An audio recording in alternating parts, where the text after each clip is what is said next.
Family and fellow soldiers, I'm the Professor, and this is the Moment of Truth. And now the Friday Crime Report. Tamarac, Florida, Sunday, February 16th, 2025, 6 o'clock a.m. Tell me exactly what happened. I just woke up out of the sleep and there's gunshots and screams. About 5 minutes ago, someone was knocking. A lady was knocking really hard on my door, running in the street with a little girl. It seems someone's after her.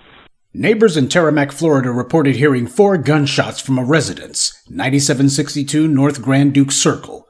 The gunshots were followed by a woman screaming. The neighbor's security cameras would capture video of a woman frantically going from house to house, knocking on her neighbor's doors, trying to get help.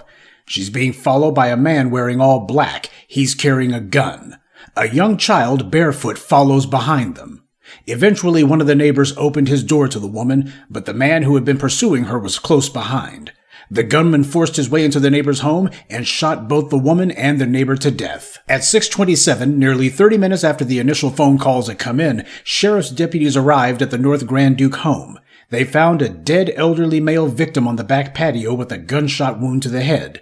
He would be identified as 64-year-old David Ponzer. The house was owned by Mr. Ponzer's daughter, Mary, but she wasn't there. During their search, the authorities also came across a domestic violence injunction order on the kitchen table against 43-year-old Nathan Gingles. The house was a familiar address to law enforcement. There had already been 18 calls to that residence in the year prior to the event. Nathan Gingles was already their chief suspect. Deputies set up a perimeter and began a search for the suspect. They found the residence where the woman had run to, and they discovered her body along with the neighbor who had tried to help her. She was identified as 34-year-old Mary Gingles, Nathan's estranged wife. The dead neighbor would be identified as 36-year-old Andrew Farron. Mary didn't know Andrew Farron personally. Other neighbors had reported hearing Mary banging on their doors too, but Andrew was the only one who attempted to help her. Wrong place, wrong time. Mary and Nathan had a daughter, 4-year-old Seraphine. She was nowhere to be found. A sheriff's sergeant, however, had spotted a man fitting Nathan's description, wearing all black and walking with a small, shoeless child. The sheriff's sergeant had radioed in the sighting, but the police's main focus at that point was on securing the crime scene.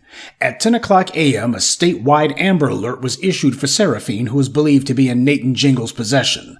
Authorities tried to track Nathan's cell phone signal. They got a ping from a cell phone tower, and it gave them an address at an apartment complex. They found the phone, but not the suspect. Nathan had a silver 2016 BMW SUV with Texas tags registered in his name. License plate readers detected the vehicle, and deputies located the BMW unoccupied at a Walmart parking lot.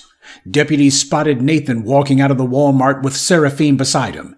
He was arrested, and Seraphine was taken by Child Services. Nathan immediately refused to answer any questions without an attorney. Reports are that Seraphine had witnessed all 3 of the murders, including her mother's. Nathan's since been indicted by a grand jury on charges of 3 counts of first-degree murder, 2 counts of child abuse, 1 count of kidnapping, and 1 count of violating a domestic violence injunction.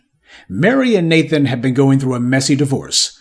The divorce petition stated that Nathan physically abused both Mary and their daughter, and that he had even gone as far as to sing songs about killing Mary. In a 911 call, Mary had told deputies Nathan would sometimes enter her home when she wasn't there. Mary had already obtained 2 restraining orders against Nathan, the first in February of 2024 and the second in December of the same year.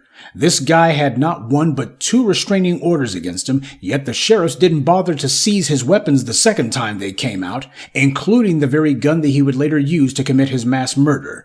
Because when you have a domestic violence perpetrator, I guess it's always best if he's well armed. This was a mass murder that happened, not a mass shooting, a mass murder.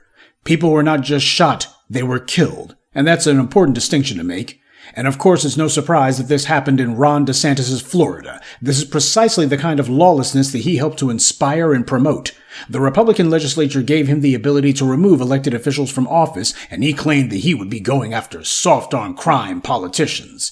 He misused his legal authority to do some asinine performative extremist stunts. He does not and has never cared about public safety. He only cares about using the governor's office to troll his political opponents. The Broward County Sheriff has admitted the obvious, that law enforcement had totally failed to do their jobs, and as a result, 3 people are dead. The sheriff has suspended 8 deputies and demoted a captain. We're told all the time by the white right, though the white left never challenges the assertion that the police do a dangerous job.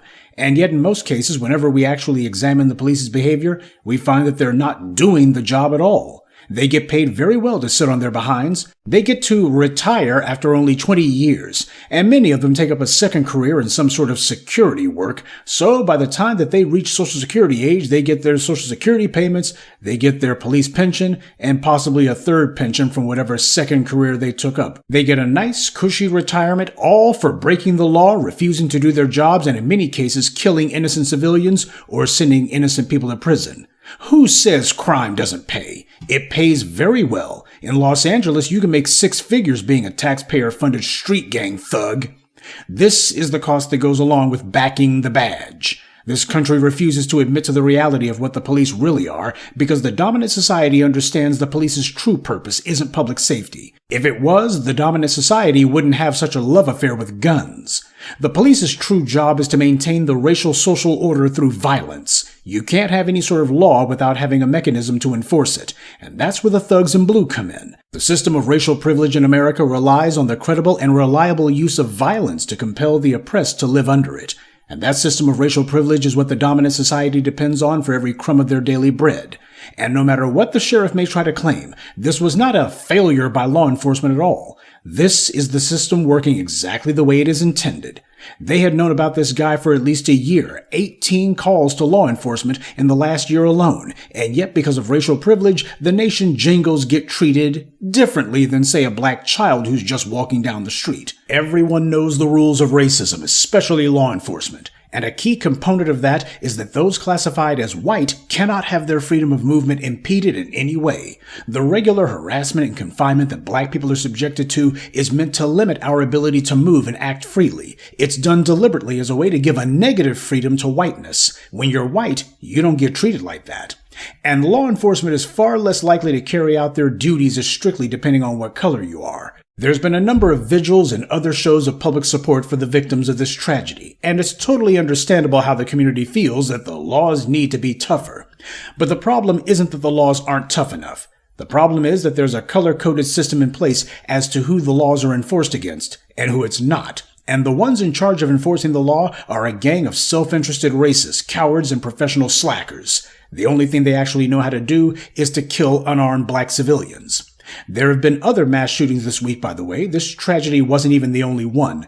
White media's glossed over the others entirely, and had this crime not been caught on video, and had there not been the images of a 4-year-old child helplessly watching her mother being pursued and murdered by her father, then this mass murder would also have been memory hold. This happened in a red state, supposed to be GOP country. They're so tough on crime in Ron DeSantis' Florida. And yet here we are on Ron DeSantis' watch, and the cops are not even lifting a finger to stop a domestic violence case from going to its ultimate tragic extent.